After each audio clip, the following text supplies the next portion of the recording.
Tak dijemput, pulang tak diantar.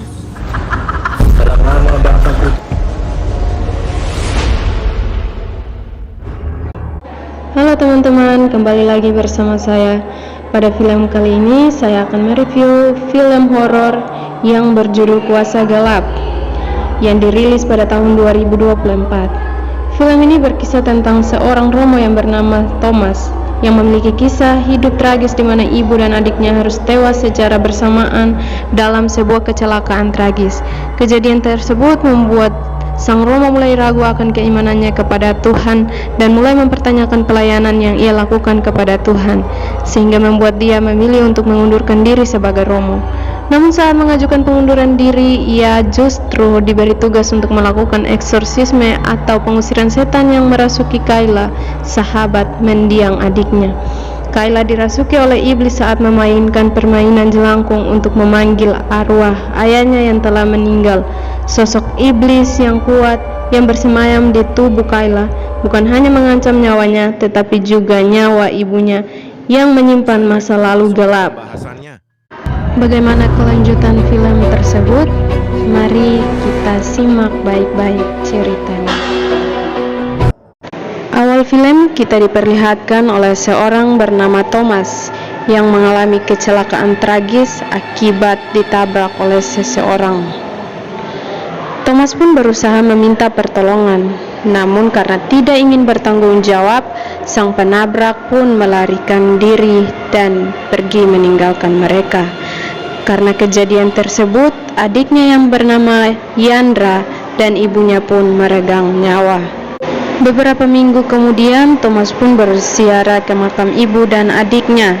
Perlu kita ketahui bahwa Thomas merupakan seorang Romo atau panggilan gelar untuk imam orang Katolik, di mana tugas seorang Romo ialah membina pertumbuhan iman orang Katolik.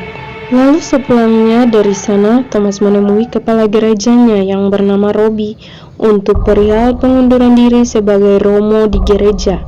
Namun Robbie bertanya, apakah keputusan Thomas itu sudah dipikirkannya secara baik-baik dan bagaimana kalau dia membawanya dalam doa lagi. Akan tetapi keputusan Thomas sudah bulat. Dan bersamaan dengan itu, lonceng gereja pun berbunyi, menandakan misa akan segera dimulai.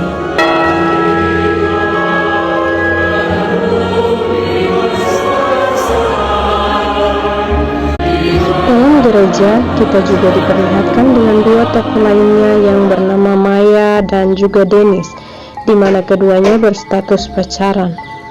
Setelah ibadah berakhir, Maya sempat menelpon anaknya yang bernama Kayla yang katanya tadi ingin ikut beribadah bersamanya.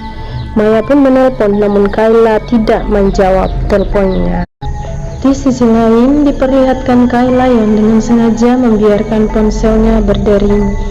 Di sini dia sedang ada di kafe dengan temannya yang bernama Sila. Sila yang melihat hal itu bahwa Kayla dengan sengaja membiarkan ponselnya berdering karena tidak mau diajak beribadah dan malas untuk bertemu dengan pacar ibunya. Kayla sudah beberapa kali memperingati ibunya kalau Dennis itu cowok red flag dan pacarnya di mana-mana. Namun sang ibu yang tidak percaya kepadanya.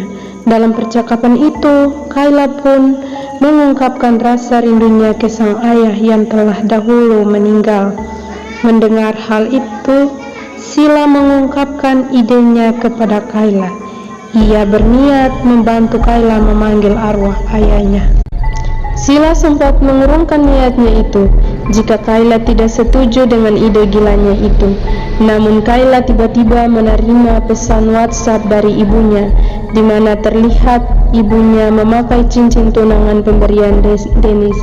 Alhasil hal ini membuat Kayla setuju dengan rencana Sila untuk meminta bantuan kepada arwah almarhum bapaknya Kayla. Hingga di malam hari, keduanya pun tiba di tempat pemakaman ayahnya Kayla. Kayla pun sempat bertanya kepada Sila, apakah cara ini akan aman dan arwah yang dipanggil memang benar-benar arwah ayahnya yang datang?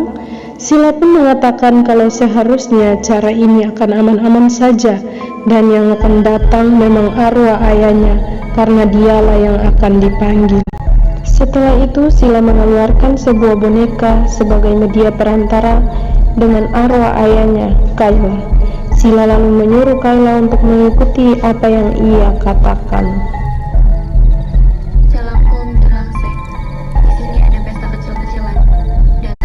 Setelah mengucapkan mantra-mantra itu, mereka dikagetkan dengan boneka yang secara tiba-tiba bergerak dengan sendirinya. Untuk memastikan itu, perbuatan ayahnya, Kayla mengetes dengan menanyakan siapa di antara mereka berdua yang bernama Kayla. Boneka tersebut langsung menghadap ke Kayla, yang mengisyaratkan kalau boneka itu memang dirasuki oleh arwah ayahnya. Dengan sedikit rasa ketakutan, Kayla meminta bantuan kepada ayahnya untuk memisahkan ibunya dengan pacarnya Dennis. Setelah Kayla berkomunikasi dengan ayahnya, tiba-tiba datanglah penjaga makam yang melihat mereka berdua. Alhasil mereka pun pergi dari tempat itu. Singkat cerita, Kayla pun tiba di rumahnya. Di rumah ia melihat ibunya yang ketiduran di sofa. Kayla lantas menunjukkan kasih sayang kepada ibunya dengan memakaikannya selimut. Namun saat hendak ke kamarnya, Kayla melihat ibunya yang berdiri di tangga. Kayla pun masuk ke kamarnya dengan perasaan penuh ketakutan. Kayla juga ternyata membawa boneka Sila sebelumnya. Pada keesokan harinya, Kayla hendak ke sekolah. Tidak sengaja mendengar percakapan ibunya dan Dennis, di mana keduanya terdengar bersitegang dan Maya yang sempat mengancam akan membatalkan rencana pernikahan mereka. Mengetahui hal itu, Kayla pun terlihat senang dan berterima kasih kepada ayahnya. Merasa misinya telah berhasil, Kayla pada akhirnya membuang boneka itu ke tempat sampah. Sesampainya di sekolah, Kayla berpapasan dengan Thomas. Kayla merasa senang bisa melihat Thomas tersenyum dan juga mengatakan kalau Diandra di surga pasti ikut senang melihat Thomas bisa tersenyum kembali. Saat di kelas, Kayla memberitahu Sila kalau rencana mereka berhasil. Namun Sila yang ditanya terlihat pucat dan tidak seperti biasanya, sehingga Kayla merasa ada yang salah dengan Sila. Kayla kemudian melihat bekas luka di leher Sila dan anehnya, Sila sendiri tidak tahu apa penyebabnya. Lalu sepulang dari sekolah, Kayla melihat kalau ibunya dan Dennis sudah baikan kembali. Hal tersebut langsung membuat mood Kayla kurang baik. Saat masuk di kamar, Kayla pun bersedih dan mempertanyakan kenapa sampai sekarang ibunya masih berhubungan baik dengan Dennis. Di tengah kesedihan itu, Kayla melihat boneka itu berada di tasnya. Merasa aneh karena sebelumnya telah membuang boneka itu ke tempat sampah. Kayla pun lantas mengambil boneka itu dan membuangnya untuk yang kedua kalinya. Di mana hari saat Kayla tertidur, sosok hantu biarawati terlihat menatapnya. Hal tersebut membuat Kayla langsung terbangun dan ketika ia akan mulai tertidur kembali, hantu biarawati itu menunjukkan wujud aslinya ke Kayla. Teriakan Kayla itu terdengar sampai di kamar ibunya Maya. Maya yang ke kamar Kayla melihat Kayla menjeduk-jedukkan kepalanya ke tembok sambil mengatakan, "Kalian semua pendosa." Dan beruntungnya Maya dengan dapat menyadarkan Kayla sebelum sesuatu yang tidak diinginkan terjadi. Pada keesokan harinya, Maya yang menyiapkan sarapan untuk Kayla tidak sengaja melihat ada bekas luka di tangannya Kayla. Bekas luka yang sama seperti Sila waktu itu. Namun Kayla yang ditanya mengatakan tidak apa-apa dan melangkah pergi berangkat ke sekolah. Saat berada di sekolah, Kayla seakan mendengar seseorang yang tengah memanggilnya. Setelah itu, pandangannya tertuju pada sosok hantu biarawati tersebut. Namun ternyata itu hanyalah halusinasinya Kayla semata. Setelah masuk ke kelas, Thomas membawa kabar buruk di mana Sila yang telah ditemukan meninggal dunia. Hal itu pun membuat Kayla sedikit syok mendengarkan kabar tersebut. Kayla lalu dibawa ke ruang kepala sekolah, di mana Thomas menanyakan apakah akhir-akhir ini Sila tampak bertingkah aneh. Hal tersebut dikarenakan Sila yang meninggal karena aksi bundir atau bunuh diri. Namun Kayla yang ditanya juga tidak tahu, dan setiap kali dia menanyakan keadaan Sila, Sila selalu bilang baik-baik saja. Lalu kemudian Kayla pun diantar oleh Thomas dan Suster Indah pulang ke rumahnya. Namun di tengah perjalanan Kayla mengalami kerasukan dan mulai ketawa sendiri. Hal itu membuat Thomas menghentikan mobilnya dan mulai menyadarkan Kayla. Setelah itu Kayla lanjut menyodorkan kepalanya ke kaca mobil dan mulai mengoceh menggunakan bahasa Latin. Dan pada akhirnya Kayla pun pingsan. Thomas lalu menuju ke gereja menemui Romo Robbie. Di sini Bobby menanyakan bagaimana keadaan Kayla sekarang. Thomas pun menjawab kalau Kayla belum sadar, yang mana hal itu membuat Robbie bertanya-tanya apa yang telah Kayla dan Sila lakukan sebelumnya, walaupun Thomas tidak tahu. Ia dapat berspekulasi kalau hal yang terjadi kepada Kayla dan Sila cukup serius. Hal itu juga didukung oleh Robbie, di mana ia merasa kalau kondisi Kayla ini bukan medis atau mental isu, melainkan kuasa gelap atau demonik. Bobby lalu mengatakan bahwa ada satu Romo yang bisa membantu mereka dalam urusan seperti ini. Jin pun kemudian berpindah, di mana memperlihatkan Romo Michael yang sedang bergelut dengan adiknya yang kesurupan bernama Albert. Di sana Albert mengatakan bahwa anak macam apa yang tega membawa ibunya ke pantai jompo hingga mati. Kejadian itu sempat membuat Michael kewalahan dengan iblis yang merasuki tubuh adiknya. Beruntungnya ada Romo Rendra, dan dengan imannya yang kuat mampu mengusir iblis dalam raga Albert itu. Setelah pengusiran iblis atau eksorsisme tersebut, Michael memberitahu Rendra kalau ia akan mengundurkan diri menjadi Romo. Hal tersebut karena iblis mampu membuatnya merasa bersalah atas kejadian masa lalunya. Rendra pun sempat menasihati Michael kalau iblis hanya berusaha memanipulasi pikirannya dan jangan biarkan iblis menang. Namun tetap saja Michael bersikeras ingin mengundurkan diri karena setiap kali ia mendengarkan suara ibunya dari iblis itu, rasa bersalahnya selalu muncul dan ia merasa tidak sanggup lagi.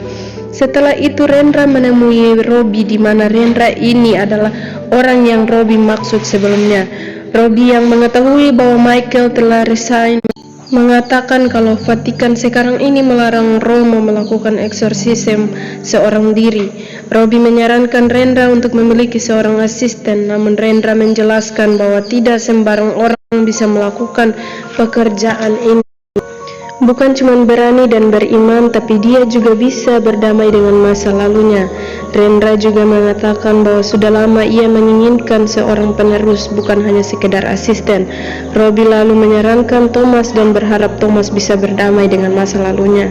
Menemukan jawaban setelah belajar dari Rendra, Robbie lalu memberitahu Thomas perihal hal itu, di mana Thomas merasa ia bukan orang yang tepat dan terlebih lagi ia yang akan segera resign. Robbie pun mengatakan kalau bagaimana mungkin Thomas bisa merasa bukan orang yang tepat. Robbie lalu berjanji akan membantu Thomas di hal pengunduran dirinya asal ia membantu Rendra menyelesaikan kasus ini dulu. Namun Thomas tetap tidak mau karena walaupun ia ingin mengundurkan diri, tapi caranya tidak begini. Yang ada ia hanya akan merugikan Rendra dan juga Kayla. Akan tetapi Robbie mengingatkan Diandra dan Sila, di mana mereka berdua adalah teman Kayla dan sekarang Kayla sama seperti Thomas, ditinggal orang yang disayangi. Lalu kemudian diperlihatkan Kayla yang berada sembari menggambar sosok biarawati di bukunya. Namun saat ditegur oleh guru karena berbisik, Kayla tiba-tiba saja melukai dirinya sendiri, menusuk tangannya sendiri menggunakan pulpen. Sang guru yang panik menyuruh salah satu murid untuk memanggil Thomas. Setelah Thomas datang, ia mendengar Kayla kembali mengucapkan bahasa Latin yang maknanya adalah munafik. Lalu mereka pun membawa Kayla yang pingsan ke ruang UKS. Di ruang itu, Kayla mengatakan kenapa orang-orang jahat sepertinya harus hidup lebih lama, sementara orang-orang baik seperti Sheila, Aya, dan juga Diandra harus meninggal lebih dulu. Kayla juga merasa kematian Sheila karena salahnya yang tidak seharusnya ia menceritakan masalahnya kepada Sheila. Namun Thomas menasihati Kayla, semua itu sudah takdir Tuhan dan kematian itu tidak bisa dihindari. Lantas Kayla pun ingin menceritakan kejadian sebenarnya kepada Thomas. Namun saat ia akan mulai bercerita, tiba-tiba saja Suster Indah masuk ke ruangan itu. Ia diperintahkan Robbie untuk memanggil Kayla ke ruangannya. Di sana juga Maya ternyata menunggu Kayla. Maya meminta mereka untuk memaklumi keadaan Kayla karena dia masih berduka.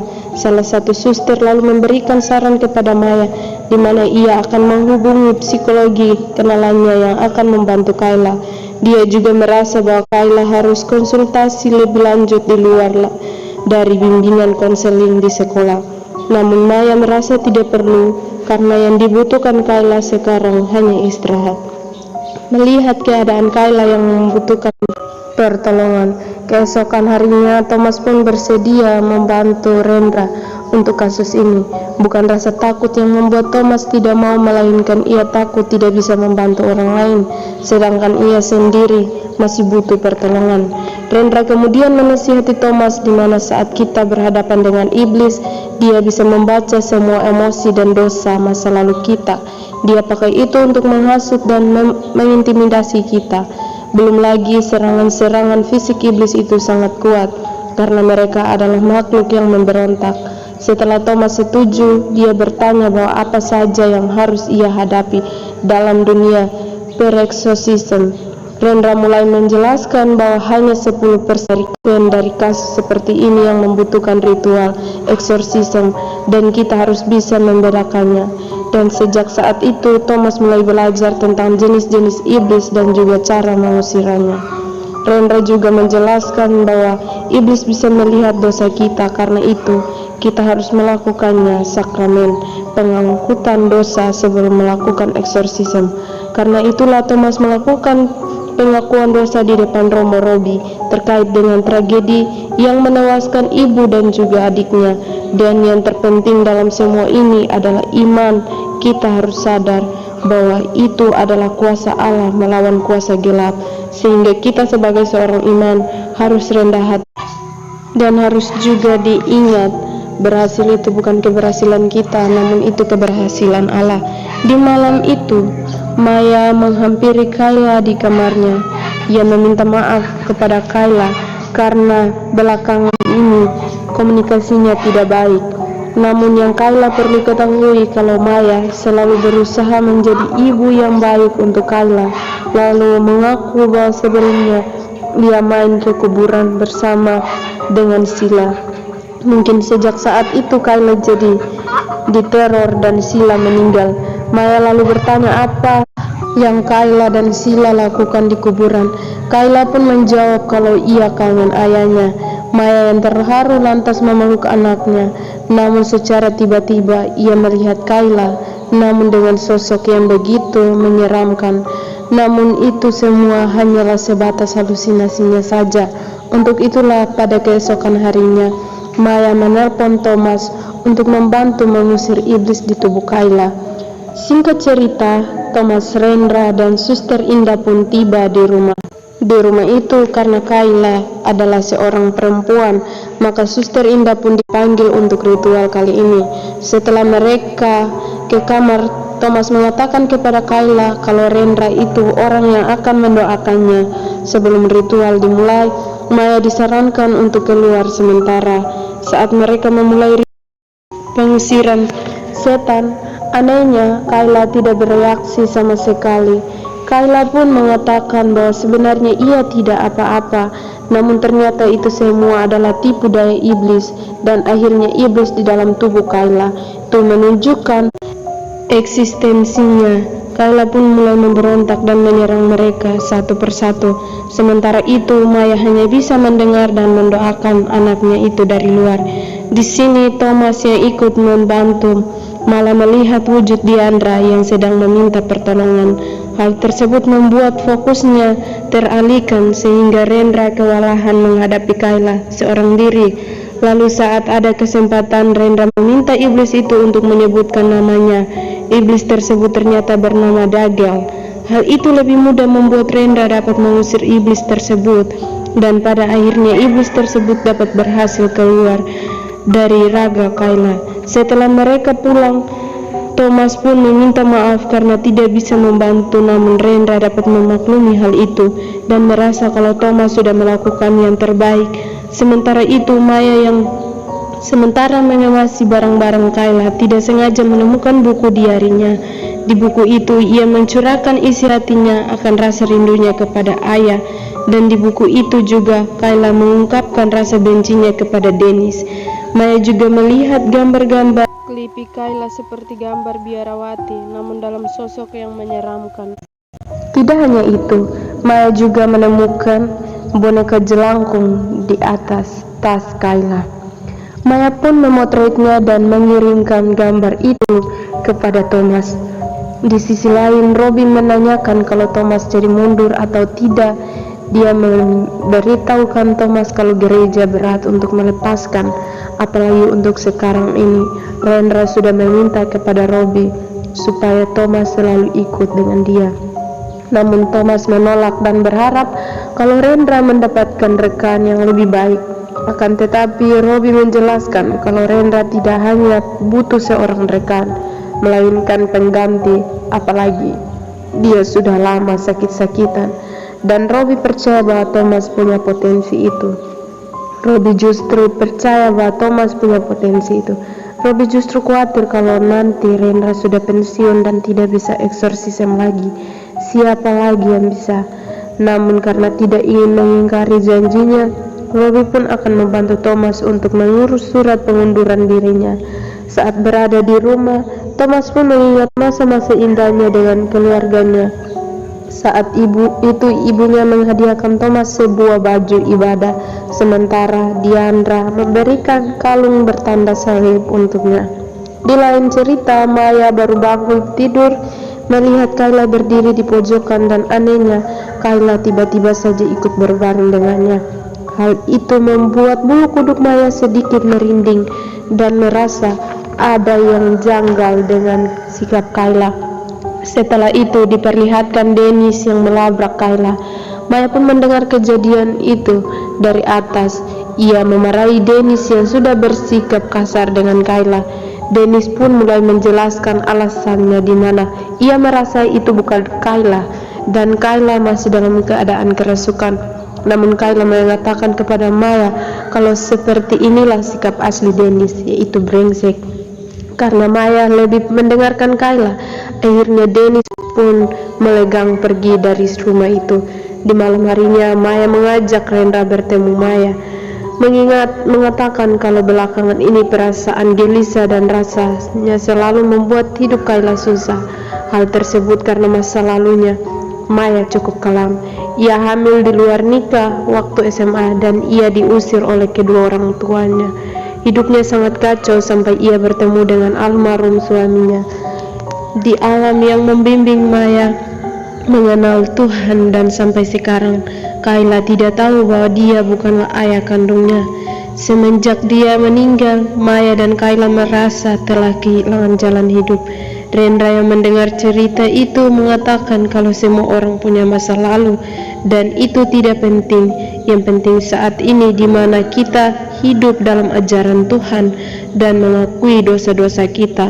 Namun yang perlu diingat kalau Tuhan tidak akan memberikan cobaan melebihi kemampuan dari hambanya.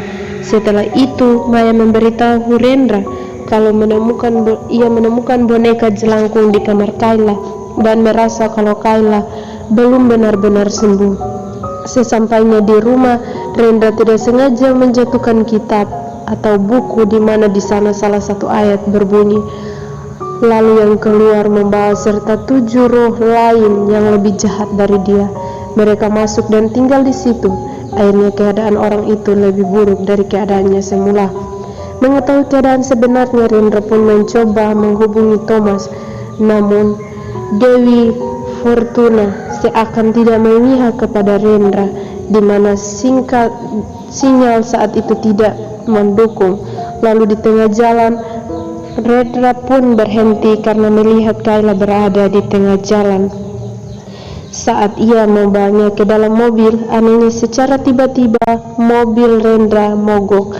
Tidak hanya itu pun, Rendra yang lengah sedikit melihat Kayla sudah berada kembali di tengah jalan, dan secara tiba-tiba Kayla pun menghilang dan mencekik leher Rendra dari belakang. Karena kejadian tersebut, Rendra pun dibawa ke rumah sakit. Di sana Rendra meminta maaf karena telah menyadari selama ini ia kira hanyalah akibat dari okultisme. Namun ternyata lebih dari itu. Sebelumnya mereka menggunakan boneka itu untuk memanggil arwah ayahnya Kayla. Akan tetapi yang datang adalah iblis Lucifer. Tidak hanya satu, melainkan Lucifer itu bisa membawa masuk iblis-iblis yang lain ke tubuh Kayla karena tidak punya pilihan. Akhirnya Thomas meminta izin untuk membantu Kayla. Di sisi lain diperlihatkan Maya tergeletak di lantai dan berniat dijadikan tumbal ritual oleh Kayla. Namun sebelum ia dapat membunuhnya, Maya berhasil kabur dan masuk bersembunyi di dalam kamarnya. Beruntungnya Thomas hadir tepat waktu sebelum Maya dapat dihabisi oleh Kayla. Kayla pun melarikan diri dan melompat dari atas balkon. Namun anehnya, Kayla tiba saja menghilang di lantai bawah. Kayla lalu muncul dengan sosok iblis yang begitu kuat. Namun sekali lagi Thomas mendapatkan cobaan, di mana iblis itu berubah menjadi sosok ibunya. Hal itu membuat Thomas tidak fokus dan berhasil dibanting oleh iblis itu. Maya lalu memohon kepada iblis itu untuk mengambil jiwanya dan melepaskan Kayla. Iblis itu kemudian memberikan sebuah pisau kepada Maya dan berjanji akan melepaskan Kayla. Namun sebelum ia dapat melakukannya, Kayla yang sedikit bisa mengendalikan tubuhnya melarang Maya untuk melakukan hal itu. Beruntungnya Thomas juga sudah sadar kembali dan meminta iblis itu untuk menyebutkan namanya. Setelah mengetahui namanya iblis tersebut, Thomas jadi lebih mudah dapat mengusirnya, dan pada akhirnya Kayla pun dapat sembuh secara total, dan akhirnya film pun selesai.